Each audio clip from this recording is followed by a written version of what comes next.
10 de la mañana con 6 minutos, estamos de regreso y está ya con nosotros Yasna Proboste, senadora y candidata presidencial. Senadora, ¿cómo está usted? Muy buenos días. Muy buenos días, Rafael. Un agrado poder estar acá nuevamente. Una jornada tensa la de ayer. Primero con esta... O sea, la verdad, tensa, después que uno ve esto, a mí me surgen como dos cosas. Uno dice, churra, ¿sabe qué? Dijimos varias cosas en el debate, que íbamos a reducir en un 25% la mortalidad de mujeres con cáncer, que vamos a pagar la deuda histórica, hablamos de la crisis climática y la verdad tampoco el resumen ayuda mucho. No le hizo digamos. justicia. ¿Ah? ¿Vamos a pagar la deuda histórica? Sí, pues y aprovecho de saludar de manera muy cariñosa a todos los profesores y profesoras de Chile hoy en su día.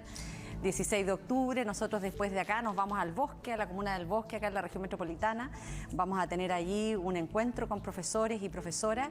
Hoy es un día muy importante, uno tiene siempre en la mente a quienes han hecho posible que hoy día tengamos una educación pública, Pedro Aguirre Cerda, Gabriela Mistral, entre otras, pero día a día el esfuerzo que hacen tantos profesores y profesoras en las escuelas urbanas, en las escuelas rurales, los profesores unidocentes, los microcentros rurales, y bueno, vamos a estar también hablando con ellos respecto de la deuda histórica, que es nuestro compromiso en que vamos a pagar la deuda histórica.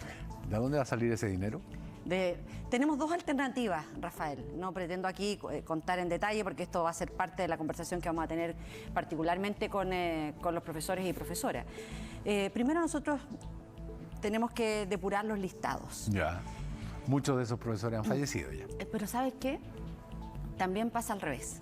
Algunos profesores que aparecieran en estos listados como fallecidos, yo me recuerdo porque el expresidente del Colegio de Profesores, Mario, decía, oiga, me llamó un profesor y me dice, oiga, lo estoy llamando aquí, Rafael Cabada, estoy vivo, es como, y aparezco, estaba muerto. Entonces, lo primero es muy importante depurar. De manera de poder definir el universo, nosotros estamos pensando en el orden de los 66.000, 68.000 profesores y profesoras que fueron afectados por la municipalización el año 81. Y tenemos dos formas de abordar el tema del pago de la deuda histórica. Uno es de una sola vez, un pago por una sola vez, y eso, de ser así, concordado, si es que es así concordado con los profesores y profesoras, lo vamos a hacer a partir de la deuda, de una deuda pública. Eso es más económico para el Estado. Ya. Otra alternativa, y es algo que nosotros hemos estado también trabajando y conversando previamente, es colocarlo como un bono de reconocimiento de por vida. Que se sume a lo que ellos hoy día reciben de pensiones, que se sumen a las modificaciones. Es que uno de los nosotros anhelos más largamente acariciados del profesorado. Sí, y eso cuesta un 0,6% del PIB. Ya, 0,6%. ¿Y de dónde va a salir? ¿Deuda pública o...? No, bueno, deuda pública o deuda permanente. Perfecto. Esas son las dos. Siempre en un... hay algo que es bien sencillo, gasto permanente tiene que tener ingreso permanente. Sí, claro. Y por eso que nosotros decimos, nuestro programa, como esto es una deuda, como un compromiso nuevo, y va a ser permanente, si es que así se define, tiene que tener una recaudación. Y eso va a ser a partir de un nuevo pacto tributario y una reforma tributaria que hemos señalado. Vamos a realizar. Me parece importantísimo por la cantidad de profesores que llevan años, décadas en rigor, pidiendo que se les pague la deuda histórica. Ahora quiero volver a un problema que no es tan grato, pero que ayer fue tema, esta acusación contra su marido, contra don Mauricio Lañer, que está en el Tribunal de Cuentas de Contraloría. Sí, eso es un tema administrativo. Mire, en el día de ayer miraba yo, además es un tema bien antiguo, esto 2017. data del año, sí, 2016, 2017. Mi marido trabajó en la Junta Nacional de Auxilio Escolar y Beca 7 meses, entre el año 2014 y el año 2015, 7 meses, no tenía ninguna jefatura. No estoy aquí para hablar de mi marido, pero ya que usted me lo pregunta, no tenía ninguna jefatura. Pero el patriarcado exige que responda. Sí, el machismo existe. No, pero yo feliz, porque además esto también nos permite hacer una distinción. Las decisiones siempre las toman las jefaturas. Él no tenía ninguna jefatura y es más, la decisión, efectivamente. Esto era respecto de retarjetizar, es decir, la presidenta en ese momento hizo un anuncio en que se iban a establecer ciertas condiciones distintas de la tarjeta de la TNE con la que se movilizan y hacen un conjunto de otras funciones hoy día muchos estudiantes. Y la orden de compra incluso en ese periodo se hizo cuando él estaba de vacaciones, todo el mes durante el mes de febrero. Él es mayor ya, así que tiene más días de vacaciones, no.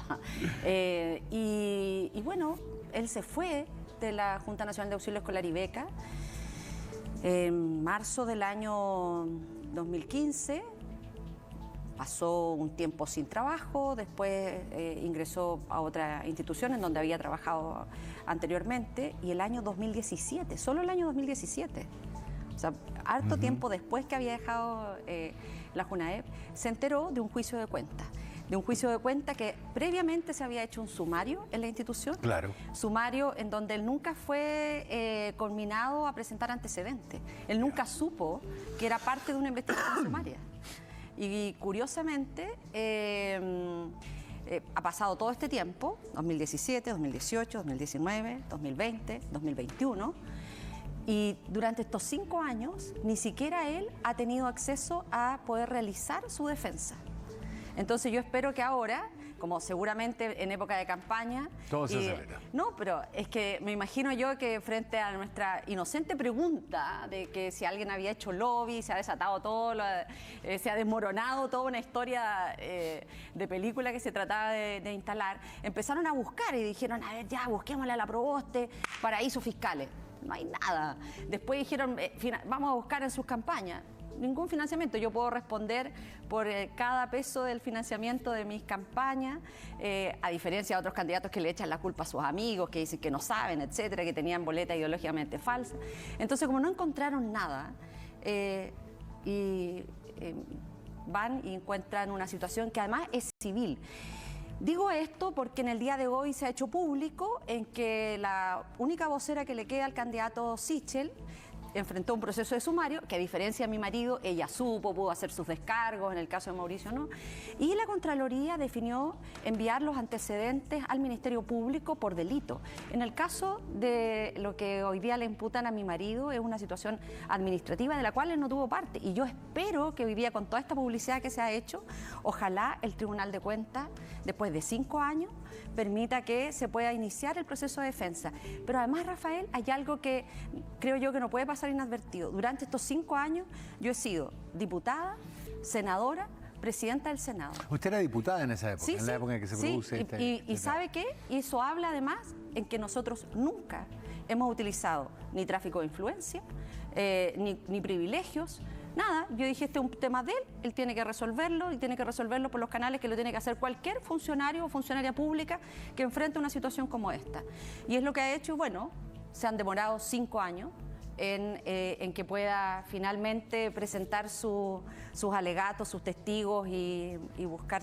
El medio El su Líbero plena hoy día inocencia. publica que su marido le cobró 4 millones por el uso del auto en su campaña.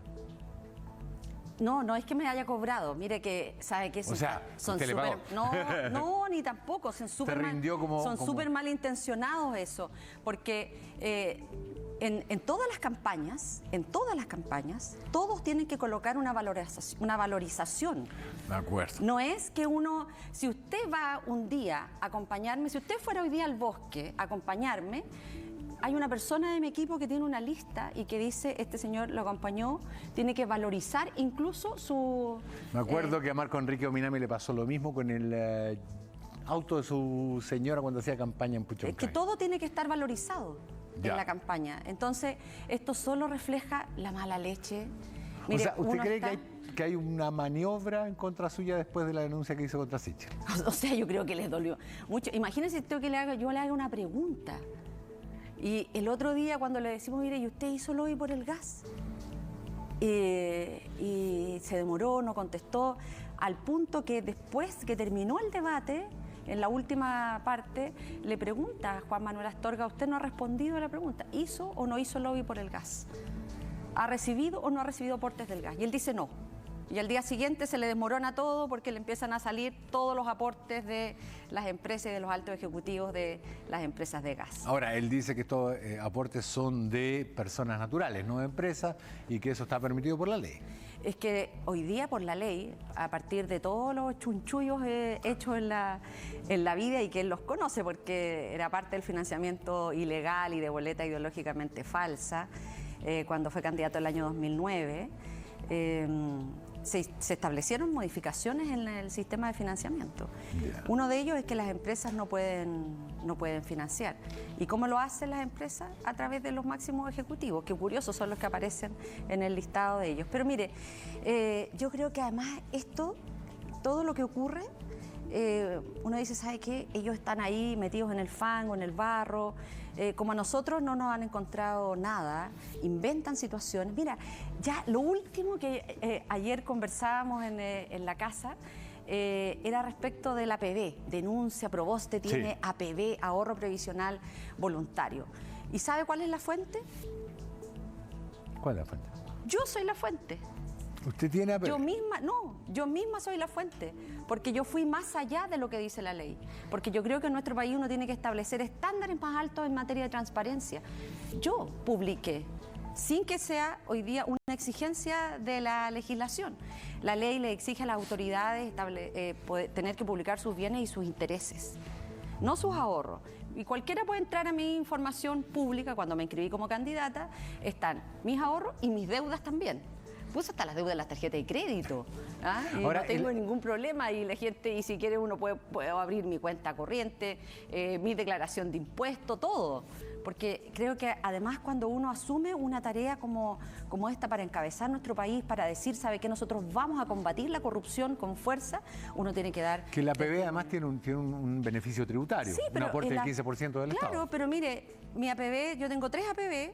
Uno del año 2006 cuando era funcionaria pública, luego cuando era diputada y ahora que soy senadora. Porque además fui criada en una cultura de ahorro. Y yo cuando nació mi hijo le abrí una libreta de ahorro. O sea, yo tengo una lógica que además nos parece muy bien, muy sana como sociedad.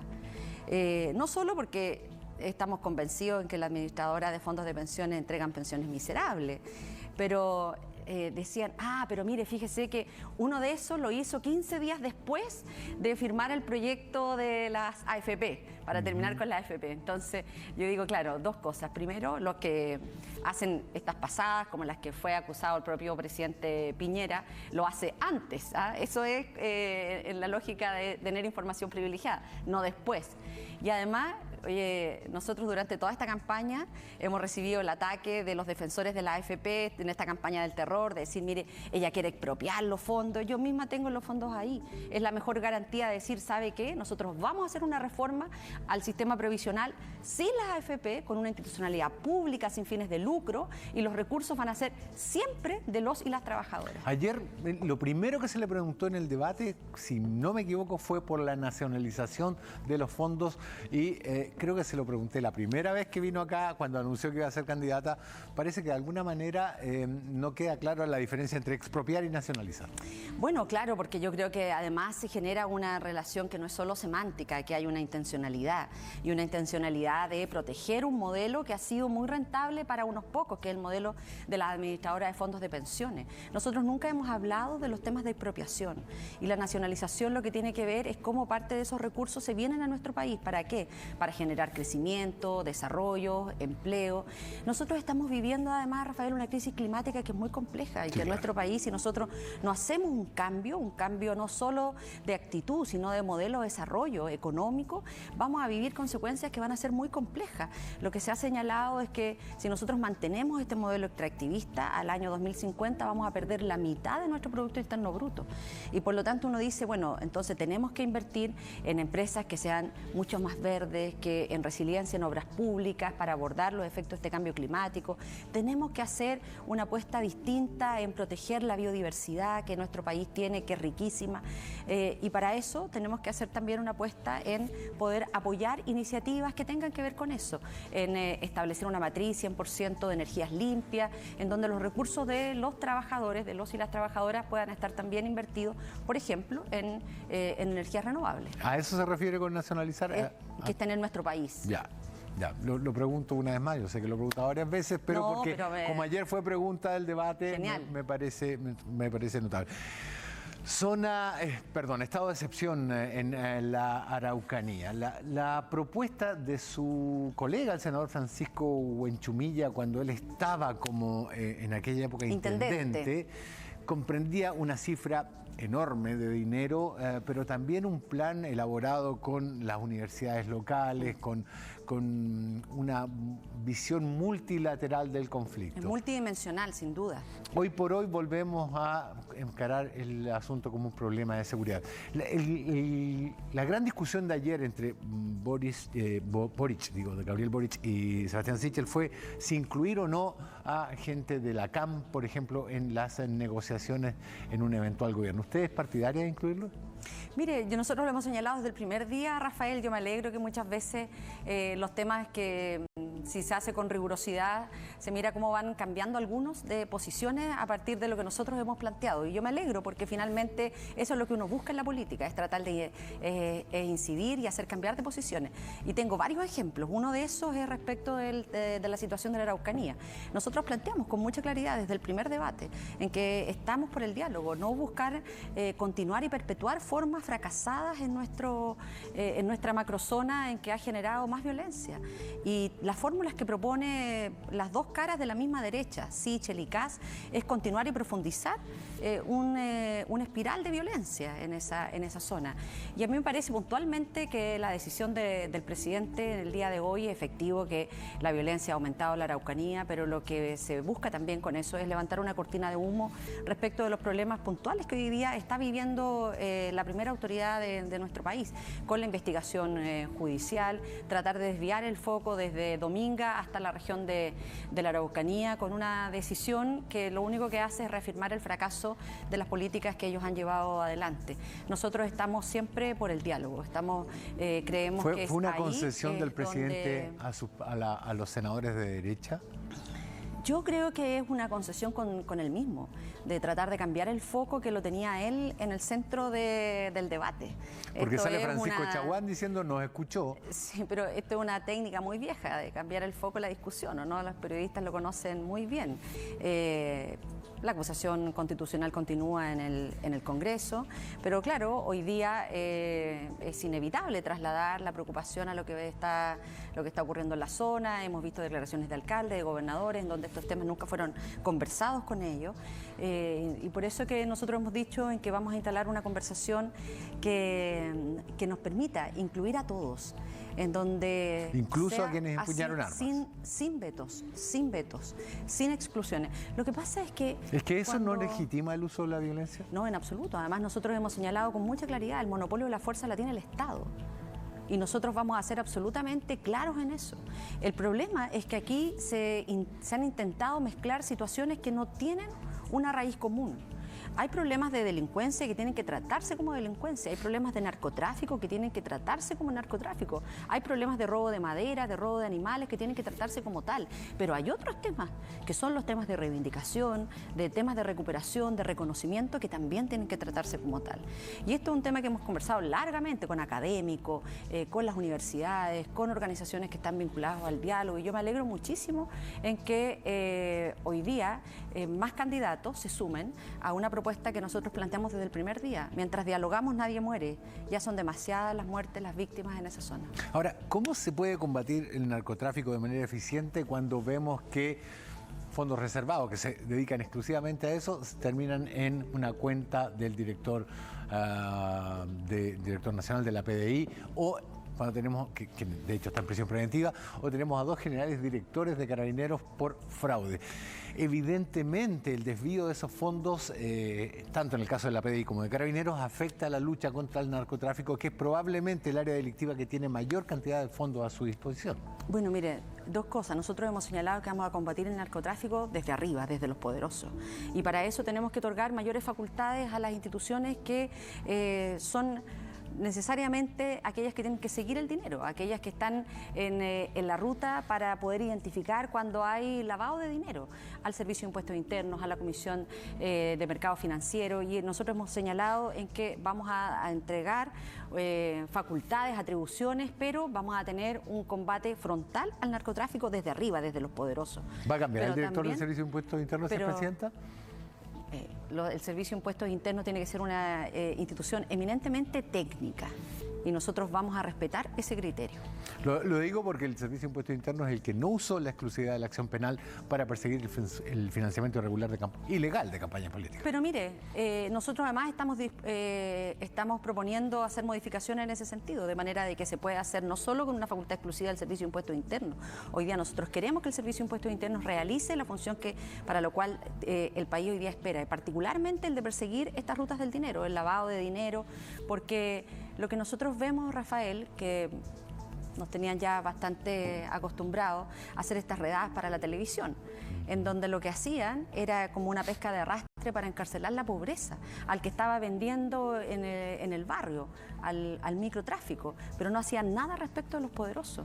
Y por otro lado, lo que nosotros hemos señalado también es que vamos a instalar al interior del gobierno una unidad especializada para la detección temprana en conjunto con la Contraloría, de manera de poder otorgarles mayores facultades al organismo Contralor, de manera de que estas situaciones no revienten cuando ya los hechos estén consumados, sino efectivamente poder anticiparnos. Y lo que hemos dicho es que la corrupción es un cáncer que nos corroe no solo en lo público, sino también en lo privado. Nosotros tenemos que ser capaces de vivir en un país que se juegue con otros valores, con los valores de la transparencia, de la solidaridad, de la colaboración, y que independientemente de que hoy día uno quiera elevar el nivel y el estándar de la transparencia, y que a partir de eso sea víctima de toda una operación, y por eso yo no le voy a echar la culpa ni a los periodistas, como dice Sichel, ni una persecución, si yo misma entregué los datos voluntariamente.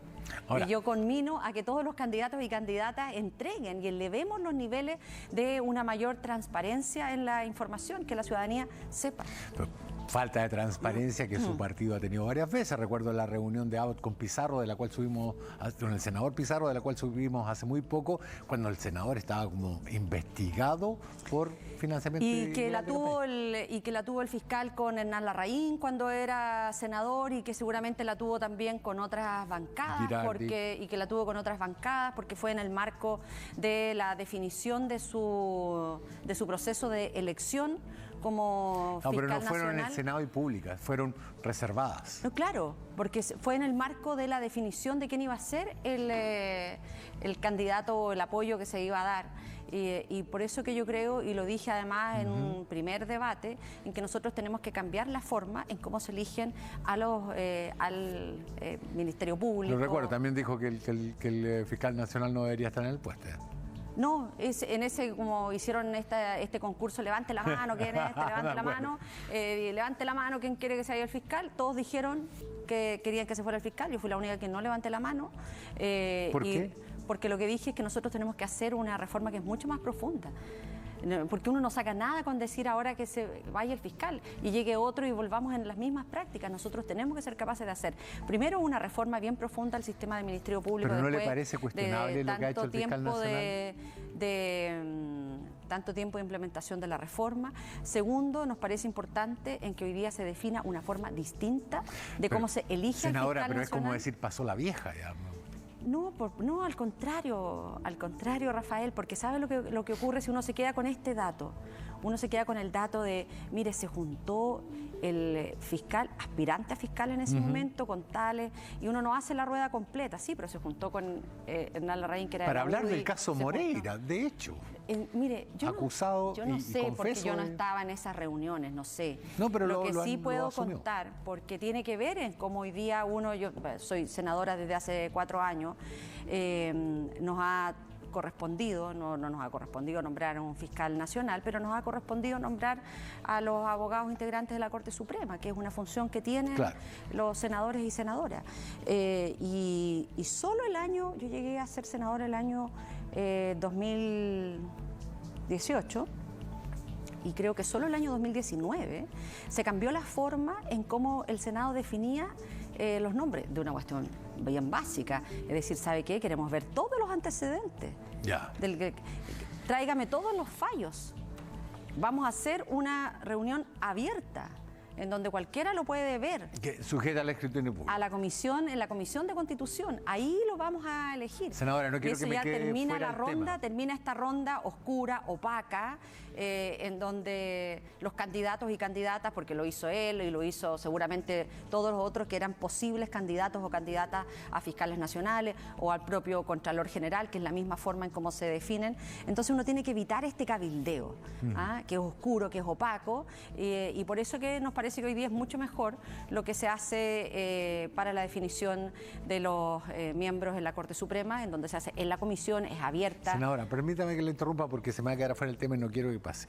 Ayer se le dijo a Gabriel Boric, y lo dijo antes el secretario general de la UDI, y ayer lo dijo Kast, votar por Boric es votar por Jadwe. ¿Qué opina usted de esa acusación?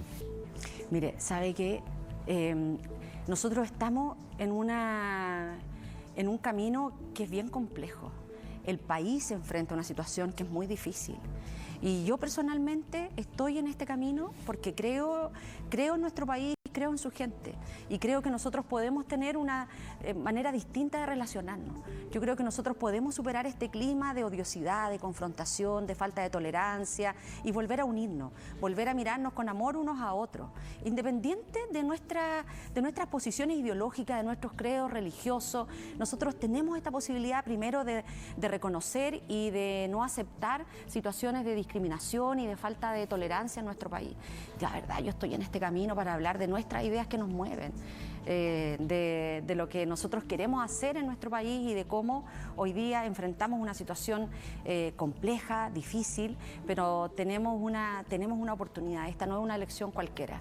Y por eso es que si Gabriel está en esta campaña, él es el que ha dado a conocer cuáles son sus ideas, así lo ha hecho Eduardo, Marco Enrique, las dos caras de una misma moneda de la derecha, y nosotros estamos acá en un camino que busca de verdad unirnos, en que dejemos este clima de confrontación, de odiosidad, de ¿Leo mal o la ABC está digamos, menos proclive a empujar al PC para afuera del escenario? Porque durante muchas declaraciones de su partido han sido que no comparten nada con el Partido Comunista. En esta ocasión... Pero es que nosotros tenemos muchas diferencias, Rafael. Mire, nosotros tenemos además muchas diferencias con la campaña de Gabriel también. Pero yo digo, ¿sabe qué? Si yo estoy aquí para hablar de lo que nosotros queremos hacer. Y yo me iba a sentar con el Consejo de Política de Relaciones Internacionales y he dado a conocer cuál es nuestra política en materia internacional. Hemos dicho en que vamos a respetar los tratados que Chile tiene vigentes en nuestro país, porque eso forma parte de aceptar las reglas del juego. Ayer nos reunimos con toda la ¿Firmar prensa. Escazú y el pacto migratorio? Sí, por supuesto. Nosotros en esto nos hemos comprometido. Primeros 10 días. Incorporarnos al pacto de Marrakech en materia migratoria y firmar el pacto de Escazú. Lo dijimos ayer también en un encuentro que tuvimos con todos los corresponsales de la prensa internacional. Hemos dado a conocer nuestra política de defensa. Hemos concurrido a todos los diálogos y a todos los debates a los que nos invitan, Rafael. Algunas he llegado sola, en otras he llegado con 2, con 3, pero ¿sabe qué? Estamos en este camino porque creemos en el diálogo.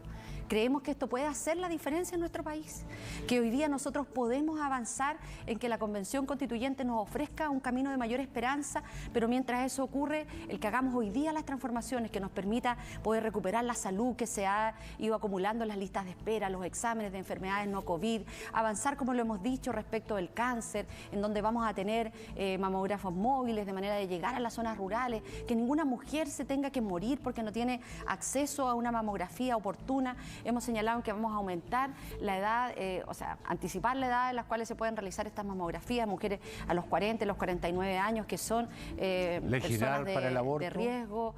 Nosotros lo hemos dicho con toda claridad, mire, más allá de nuestras convicciones. No es que yo haya cambiado opinión, Rafael. A mí me tocó legislar respecto de 3 causales. Claro. En la segunda causal, respecto de una malformación congénita, cuando nosotros dijimos, cuando es detectada esa persona, y lo dije además a raíz de una situación personal, si esta persona es detectada, ¿cuál es la garantía que el Estado le va a entregar para que pueda tener un acceso a un médico especialista? La respuesta de nuestro gobierno en ese momento fue ninguna. Vamos a hacer el esfuerzo para que existan mamógrafos. mamógrafos y ecógrafos en los centros de salud familiar. Entonces uno dice, no, porque yo creo en un país que se la juegue con más igualdad de oportunidades. Y no es que la gente que tenga recursos, como lo pude hacer yo en un momento, acceda a un médico especialista y las otras no. Y lo que ocurre es que hoy día los abortos se hacen en Chile. Y las mujeres que tienen recursos lo hacen en condiciones de seguridad y las que no lo hacen en condiciones inseguras que les causan mayormente la muerte. Entonces, uno no puede, más allá de sus creencias, de sus valores, de sus principios, no reconocer una realidad que hoy día está ocurriendo en nuestro país. Y hemos dicho, vamos a tener un programa fuerte en materia de educación sexual, un programa también de acompañamiento, con apoyo psicológico, de manera que una mujer tome una decisión informada, sabiendo que incluso puede hacer un proceso de adopción en buenas condiciones, de manera de que llegue al término de su embarazo. Pero también hemos dicho en que en nuestro gobierno la maternidad tiene que ser deseada. Y eso lo decimos desde nuestro rol de mujer, y desde nuestro